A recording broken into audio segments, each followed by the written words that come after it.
Despite the fact that average monster damage is the default in the D&D 5th edition monster manual, less than 10% of dungeon masters that I've surveyed use static damage as the default when they're running their own D&D games. What I propose is that dungeon masters keep average monster damage as a tool in their toolbox when it helps speed up combat and helps move the story along. The number one question dungeon masters have about average monster damage is how to handle critical hits.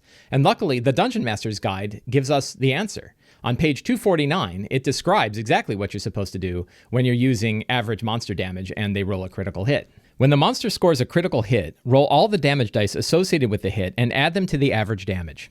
Pretty straightforward. Basically, take all of the dice that are listed for that damage, roll it, and then add it to the average damage for a critical hit. Instead, you can make things a little bit spicier by actually just doubling the amount of damage that they do on a critical hit. I like this one because it's really fast and it gives monsters a little bit more teeth, which they could really use, particularly above 5th level. So what about player metagaming? If the players know the average damage that a monster is going to do, can't they build their tactics around it?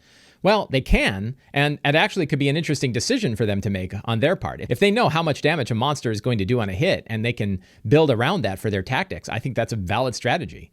But in my experience, players tend not to pay that much attention to it, and neither are we, so it really doesn't matter in the end. So if you prefer rolling, that's perfectly fine, but maybe you keep your rolling for really big monsters where it matters a lot, and you use average damage for the monsters where it's not really going to matter that much. Average damage works really, really well for hordes of monsters, like dozens of skeletons or dozens of kobolds.